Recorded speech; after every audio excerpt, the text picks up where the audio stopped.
AP ఉమ్మడి ఉభయ గోదావరి జిల్లాలో ఉపాధ్యాయ ఎమ్మెల్సీగా పీడీఎఫ్ అభ్యర్థి గోపిమూర్తి విజయం సాధించారు. మొదటి ప్రాధాన్యత ఓటుతో పీడీఎఫ్ అభ్యర్థి మూర్తికి అధికంగా ఓట్లు పోలయ్యాయి. మొత్తం పోలైన 15,490 ఓట్లలో మూర్తికి 9,165 ఓట్లు వచ్చాయి.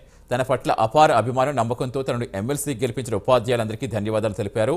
ఉపాధ్యాయులు విద్యారంగ సమస్యలపై శాసనమండలిలో చర్చించి పరిష్కరించేందుకు కృషి చేస్తామన్నారు.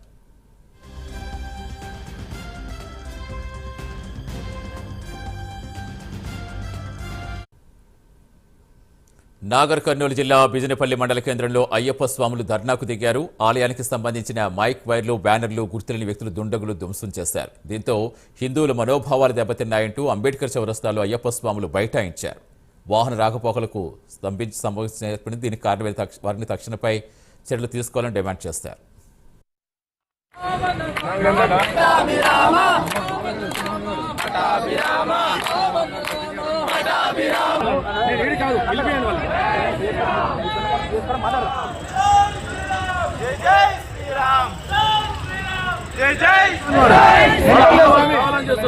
కావాలని మత చిచ్చులను రేపాలని, లేకపోతే ఇన్ని ఏళ్ల కాలంలో ఎప్పుడు కూడా కాలేదు.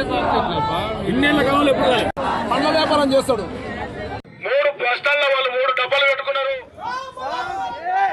కావాలని ఒక మత గ్యాంగ్ తయారు చేసి ఆ గ్రూపులు చేసుకుని రాజీనాడ మాట్లాడుకొని ఆ వైర్లు కట్ చేయడం జరిగింది, ఈ బ్యానర్ తీసేయడం జరిగింది. కాబట్టి వాళ్ళ మీద చట్టపరమైన చర్య తీసుకోవాలి. లేదంటే మేము మళ్ళీ ఒకసారి రస్తారోకైనా సరే సిద్ధం, లేదంటే నిరాదీక్షకైనా మేము సిద్ధమని తెలియజేస్తూ మీ అందరికీ మాకు సహకరించినందుకు ధన్యవాదాలు తెలియజేస్తూ ఈ రస్తారోకాన్ని విరమించుకుంటున్నాం. పాలెము, నాగర్ కర్నూలు వివిధ గ్రామాలకు వెళ్ళి వచ్చిన అయ్యప్పలందరూ కూడా పాదాభివందనాలు తెలియజేస్తూ 3 బస్టాల్లో వాళ్ళు 3 డబ్బాలు పెట్టుకున్నారు. ఆ డబ్బాలతోటి కావాలని ఒక మత గ్యాంగ్ తయారు చేసి ఆ గ్రూపులు చేసుకుని రాజీనాడ మాట్లాడుకొని ఆ వైర్లు కట్ చేయడం జరిగింది, ఈ బ్యానర్ తీసేయడం జరిగింది. కాబట్టి వాళ్ళ మీద చట్టపరమైన చర్య తీసుకోవాలి. లేదంటే మేము మళ్ళీ ఒకసారి రస్తారోకైనా సరే సిద్ధం, లేదంటే నిరాదీక్షకైనా మేము సిద్ధమని తెలియజేస్తూ మీ అందరికీ మాకు సహకరించినందుకు ధన్యవాదాలు తెలియజేస్తూ ఈ రస్తారోకాన్ని విరమించుకుంటున్నాం. పాలెము. పూర్తి సమాచారం ఇచ్చేందుకు మా కరెస్పాండెంట్ హరిశంకర్ జరుగుతున్నారు. హరిశంకర్, ఏం చెప్తున్నారు స్వాముల ధర్నాకు సంబంధించి?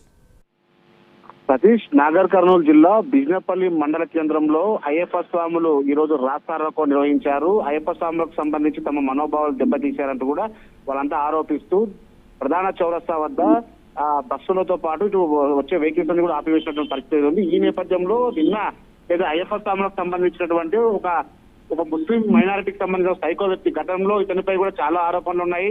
విగ్రహాల ధ్వంసంలో కూడా ఈయన ఉన్నట్టు కూడా అప్పట్లో అనుమానం వ్యక్తం చేసినటువంటి పరిస్థితి. అంటే ఈ నేపథ్యంలోనే ఏదైతే అయ్యప్ప స్వాముల దగ్గర బిజినపల్లి దగ్గర ఉన్నటువంటి అయ్యప్ప స్వామి గుడి దగ్గర ఉన్నటువంటి స్వాములకు సంబంధించినటువంటి ఫ్లెక్స్లు ఏర్పాటు చేయడం జరిగింది, బ్యానర్లు ఏర్పాటు చేయడం. అయితే వీటిని తిప్పివేస్తూ వాటన్నింటిని కూడా కాలు కింద తొక్కినటువంటి సంబంధించిన విషయం అయితే వెలుగులోకి వచ్చింది. అయితే దీనికి సంబంధించినటువంటి అయ్యప్ప స్వాములు అక్కడ ఉన్నటువంటి ప్రధాన చౌరస్తా వద్ద రస్తారోకో నిర్వహించారు. హిందువుల మనోభావాలు దెబ్బతీసే విధంగా ఇలా ముస్లిం వ్యక్తులు ప్రయత్నిస్తారని కూడా వాళ్ళంతా ఆలోచిస్తున్న సిచ్యువేషన్ అంటే దీంతో తెల్లవారుజాము నుంచి కూడా ఒక ఉద్రిక్తమైన వాతావరణం కొనసాగుతుంది. ఎందుకంటే ప్రధానంగా అయ్యప్ప స్వాములు ఎంతో పవిత్రంగా భావించేటువంటి మాలాధారణ కార్యక్రమంలో ఉదయం తెల్లవారుజాము కూడా పూజా కార్యక్రమాలు నిర్వహించేటువంటి పరిస్థితి అయితే ఉండేది.